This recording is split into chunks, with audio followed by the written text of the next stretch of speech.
Hola, ¿cómo están todos los que están viendo este video? Nosotros les hablaremos sobre lo que son la integridad de los derechos humanos.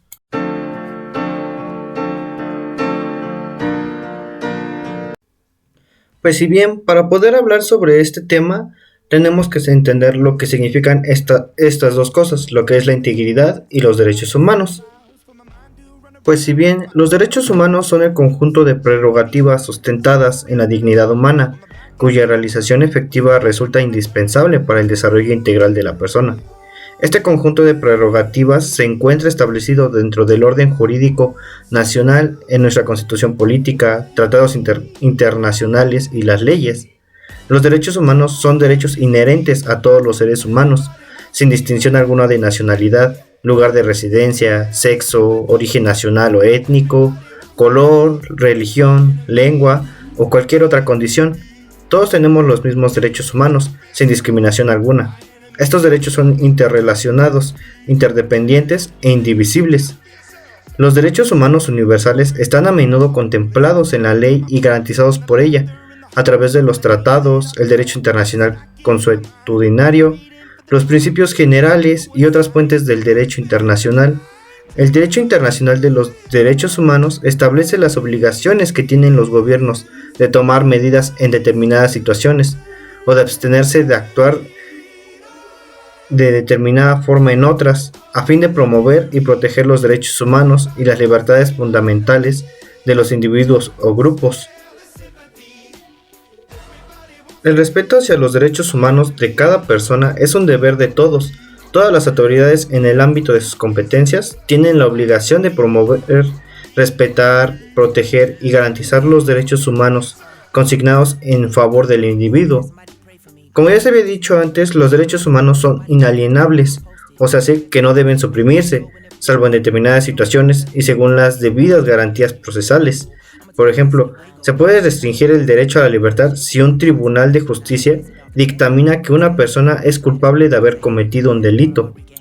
Así como también son iguales y no discriminatorios, ya que la no discriminación es un principio transversal en el derecho internacional de los derechos humanos. Está presente en todos los principales tratados de derechos humanos y constituye el tema central de algunas convenciones internacionales como la Convención Internacional sobre la Eliminación de todas las formas de discriminación racial y la Convención sobre la Eliminación de todas las formas de discriminación contra la mujer. Por otro lado, la integridad es la condición de un individuo u objeto de mantener todas sus partes. Esto no solo incluye lo físico, sino también los valores y las convicciones. Es decir, que se puede afirmar que una persona es íntegra cuando actúa de acuerdo a las ideas que siempre ha manifestado. Esto significa que esta persona es confiable. Se suele asociar la integridad con términos como lo son la rectitud y la moralidad, pero estos son subjetivos. Es decir, lo moral para una persona puede no serlo para otra que pertenece a otra cultura. Esto no significa que los dos estén mal o estén bien. Por esta razón, es preferible entender la integridad como el actuar en coherencia con los propios valores. Dado lo anterior, la integridad es un valor que idealmente se busca en los líderes y en las autoridades. Esto, aunque finalmente terminen actuando de otra manera.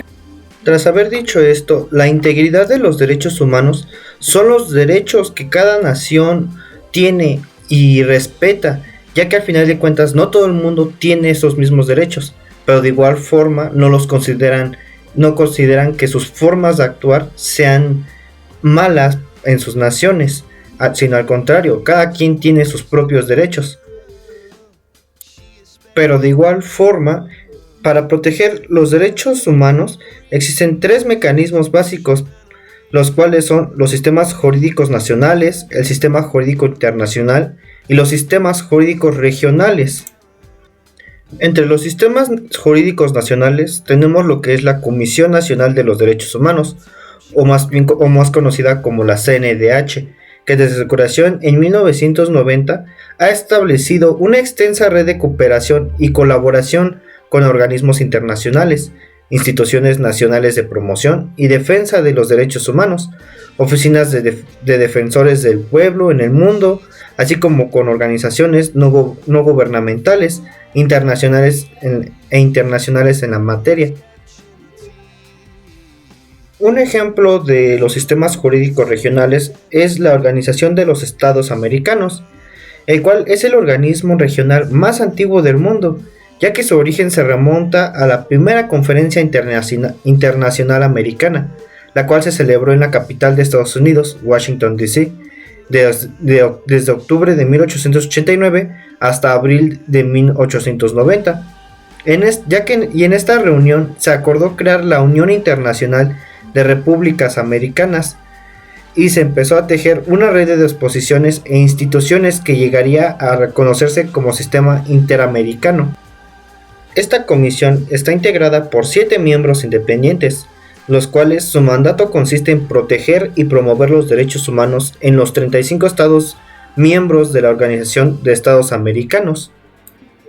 Y por último tenemos lo que son los sistemas jurídicos internacionales, en el cual como un ejemplo tenemos lo que es la Federación Internacional por los Derechos Humanos o FID, el cual es una organización no gubernamental en defensa de los derechos humanos, en la cual agrupa a 192 organizaciones nacionales de derechos humanos de 117 países. Desde 1922, la FID está comprometida con la defensa de todos los derechos civiles, políticos, económicos, sociales y culturales, según se definen en la Declaración Universal de los Derechos Humanos. Pero tras todo esto te estarás preguntando, ¿por qué son tan importantes los derechos humanos y por qué tantas organizaciones los protegen? Pues si bien los derechos humanos son importantes debido a estos datos, son un legado histórico, ya que los derechos humanos son bases históricas que fomentan un mundo mejor en el futuro. Un ejemplo es que para muchos especialistas y analíticos no es casualidad que no haya ocurrido otro conflicto bélico global desde la Declaración Universal de los Derechos Humanos en 1948. Y aparte, estos derechos sientan precedentes y generan compromiso entre los estados, los gobernantes y la ciudadanía, promoviendo el respeto, la tolerancia. Otro punto sería que establecen estándares de bienestar, ya que de alguna manera son los reflejos de los estándares mínimos que se requieren para que las personas vivan con dignidad y tengan la posibilidad de desarrollarse satisfactoriamente. Ya que si tomamos como referencia la Declaración Universal de los Derechos Humanos, estos estándares no son más que aspectos básicos como la educación, la libertad, el trabajo remunerado, la integridad física y la igualdad ante la justicia, así como la libre expresión y autodefinición. También posibilitan la vida en comunidad, ya que sería realmente imposible vivir en comunidades si los estados y millones de personas no estuvieran comprometidas, al menos en un grado esencial, con los derechos humanos, ya que los derechos humanos son también condiciones de convivencia, que al cumplirse permiten que las sociedades cuenten con estándares básicos de estabilidad y respeto mutuo. Otro punto importante es que promueven la democracia, ya que desde hace siglos la humanidad valora la democracia como la mejor forma de convivencia, pues a través de ella todos somos libres de pensar y expresarnos de manera genuina, siempre y cuando no respetemos a otros y vulneremos sus derechos.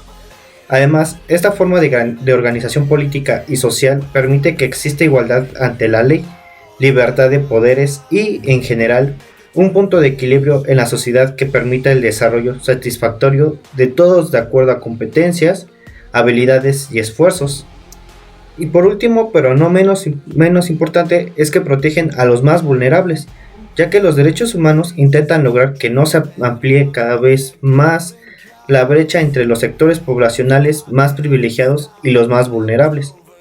Por esto, establecen parámetros básicos que definen una vida digna y que posibilite el desarrollo social, personal e intelectual, como la responsabilidad de los estados de ofrecer alternativas de educación gratuita, al menos en los niveles de instrucción elementales. Y bueno, eso ha sido todo por nuestra parte, esperemos que les haya gustado el video y que les haya servido de algo. Pues muchas gracias por su atención.